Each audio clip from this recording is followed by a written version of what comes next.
What's up, people? How y'all doing? It's your boy, Mr. Pop. We got another video here. Black therapists say women just talk to bond, not to solve real problems. And they talk about what is it? The therapist's name is Ask a Brother Podcast. Jeff, I think his real name is Jeff something. I'm not sure. Uh, but yeah, let's check this out, man. I'm liking what he's spewing. So let's see if I continue. Like, I haven't found too much to disagree with this guy with. So let's see. So I wanted to clarify my response. I was basing it off of why would you need her permission to swab your baby's mouth? Because it's illegal in some states to get it without her permission. Yeah, like what the Is hell? what now? It is illegal in certain states and cities to without both parents' consent to get a DNA test. That's what I was saying about it's not consistent across the board. Okay, that part, that information for me to, so that's why I wanted to clarify. So in what I thought was the paternity test, I know that they do have swabs online that you can swab the baby mouth. It doesn't hurt the child. It's just a simple swab. And my thing is, why would you have to ask somebody to swab your baby's mouth? Like, why do you have to have this person permission to swab your baby's mouth? Well, so I was thinking of it as you don't know it's your baby yet. But if she has you in there, that means she's saying it is your baby, right? So you could take on that ownership. Okay, if it's my baby, I should be able to move as the father of this child. So I have equal rights to my child, like you have rights, right? Because she can make decisions about the kid too. So I'm moving from that standpoint. This is the father. He has the same rights that I have. His say is no different from my say. So if he feels with his child, when he has his child in his possession, just wants to swab the kid's mouth. It's not harming the kid for his own self. Shane, why you acting like? Let me finish. Why you acting like y'all breed of women? Don't be like, hell no, you go get a court order. You better go get some paperwork before you touch. Even if it's just Darwin, can I please finish? And I promise I will answer your question within that. As I was about to say was, thank you, Jeff. I did not know that it was not legal. So now it does make sense, because if she has to know, that changes everything. I did not know that she had to know. I was under the impression that if it's your child and it's a simple swap, you had the decision to do that. But thank you. So because of that information that was shared with me, I can understand your. You gotta get permission because you swabbing in the first place. So obviously something is wrong. You gotta get permission from the other person, bro. That's only makes sense. What the fuck is she talking about? If we together and we married, why would I want to swab my kid? If I am swabbing my kid, you need to know, because I need to let you know that I don't think you trustworthy. I think you did something. You feel me? Like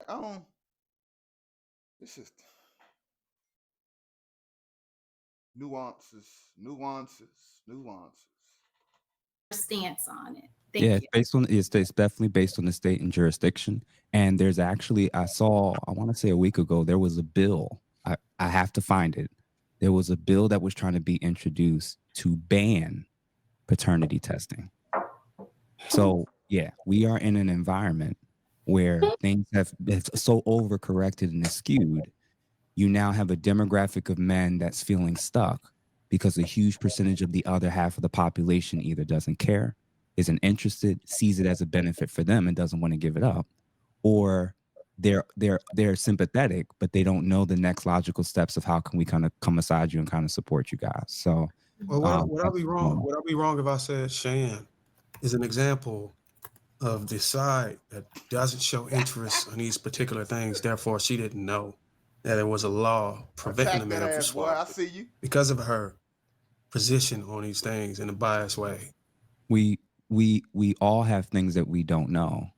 But when we receive new information, now we get to reflect, reevaluate, even look into it further. That's what happens. She hadn't heard that information before. Right, but that wasn't my question. But I get what you're saying, but I'm saying, like, before she got the new information, like, there's information about this stuff that's critical So the whole reason why men are getting dragged are disproportionately put through the system because of these matters. And the reason why a lot of women don't know about this little fundamental thing that you can't just go up there and swap the kid is based on the reason that they maybe they don't even have any interest on peeling back the layers to figure out all the things that's preventing this man from rightfully finding out whether this kid is not. It's no interest. We don't peel back layers. So they're not going to go and peel back the layers to figure out if there is any law preventing them, period. It's going to sound, Shayna, I'll let you speak in a second. What Shayna, the process of what we just had is actually a human thing. There's a whole host of things that women will report and say that that's a unique concern to them. And it usually takes a man kind of being sat down or. You know what? I do like how he kind of demand control, like, but soft control, like, and he kind of checking the guy, like, don't be over there nitpicking when we trying to have a conversation and get to the bottom of it, taking our ego out of the deal and focusing on the main deal while you trying to have a side deal with this chick because you don't like what she said. You doing the same thing what she do, bro. You know what I'm saying? I peeped this. But he's checking them soft-spoken. All right. Happening to his daughter or happening to his mother, for him to start to gain much more understanding of what certain things that women have to go through. So I don't look at it as a unique thing from the female population as much as it's probably a human thing. And unless we have conversations like these, or someone who's intentionally choosing to try to share a particular side, but communicating in a way where people can receive it, it makes sense where it's not until something like this happens where they're like, oh, I didn't know. So yeah, I don't look at it as like a female thing or black woman thing or anything like that. I think it's like there's a whole host of things that's unique challenges to black women that a whole bunch of black men make it very clear they're not interested in. They're not interested in knowing. They're not interested in learning. I'll give you an example. Interracial relationships. A lot of black people, men and women, have their views and attitudes about it by default. They just feel how they feel about it, right? They either support of it or they're not. They may be on the Dr. Umar types where they think they're a race traitor and all this other stuff, and he hates his mother and that he hates black women.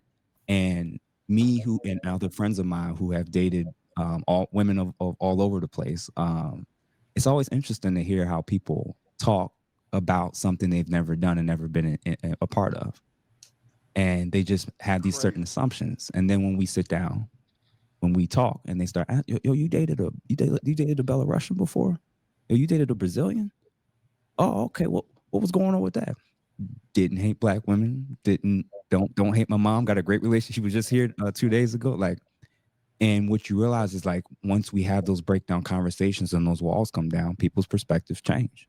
But unless the conversation was allowed to happen, it makes sense why people just have the views that they do until they receive more information. So that's just how I see it. So I wanted to ask you about the point you made about communication, right? Mm-hmm. And I feel like there's a serious disconnect. We all realize that, right?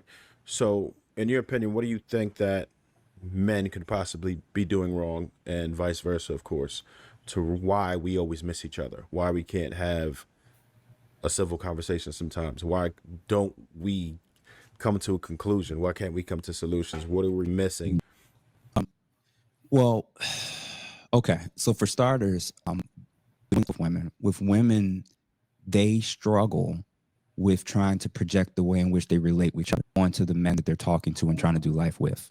So as an example, they talk to their girl about all kinds of different things, work, and also did this, and a lot of times they will talk about issues, but just the nature of talking about issue is a bonding experience for them, where they thing for them.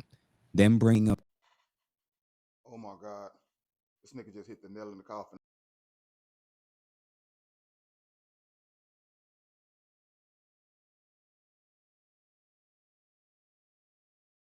Now see, this bitch don't be want to solve shit. She just want to fucking discuss the shit. What I don't have time to discuss shit that don't have nothing to do with fixing something, bro.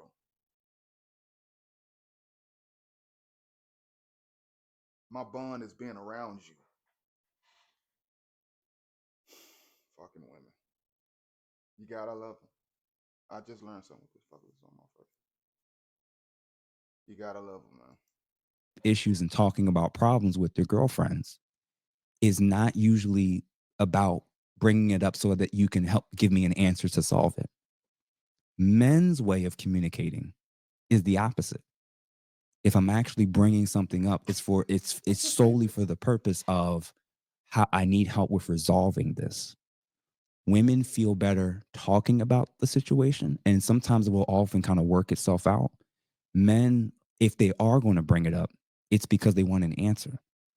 So when men are being forced into treatment, forced into therapy, and we've been talking about this for the last 4 weeks, it's like, what's the point of this? The wife or the girlfriend or the woman, I've seen her for the last 6 months, and she's never running out of stuff to talk about. And she feels connected, she feels heard, she feels validated, and he keeps coming in feeling like my problem isn't getting solved. And if he feels like the answers to his problems get solved or fixed, he feels better. For her, it's actually not always about whether her actual problem, if anything actually happened with it.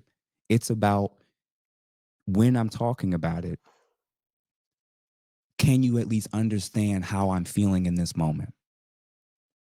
So when men don't understand that and when women don't understand that, they're now trying to force the other to conform. So when a guy says, can you stop nagging? Why I got to hear about everything? Why can't you just do this? Shut the He fuck doesn't up. get it. Leave me alone. When she's like, I can't ever talk to you about this, and that, they have to figure out a way of compromise to do this dance so that they can be, so that they can kind of do life well together. It's not about the only way me and my wife are going to do well, me and my girlfriend are going to do well is if she only bring up issues that I can solve. Nah, sometimes she just want to talk. Sometimes she just want to bond. On the flip side with him, when the men are bringing up their issues and women say they're not good communicators, they don't this, they don't that, because when they do try to communicate, if you're trying to push the conversation in a direction he didn't intend, now if it's all about now how you feeling, he may have needed that moment. He doesn't need that check-in every day. Or he brings up an issue he's having in the relationship or with her, and she does reverse psychology and flips it on him. And now she's upset. She's upset about the thing that he was upset about that he brought up to her. And now before you know it, he's apologizing when he was the one who had the issue. Once you learn that dance, that's crazy. And you both sides kind of stop doing the things that they know is kind of exacerbating the issue. Communication style starts. That was a good one, man. I think I learned something from this one. Good. I like this one, man. Make sure y'all like and subscribe. I think I'm gonna put the link to the original video. I'm gonna have it in the comments. I want to do a shout out to Lapeef Network. I'm probably killing it. Oh, but the therapist's name is Jeff St. James. Yeah, man. Blessings. I like this one. This is a good one. I learned something on this one, man.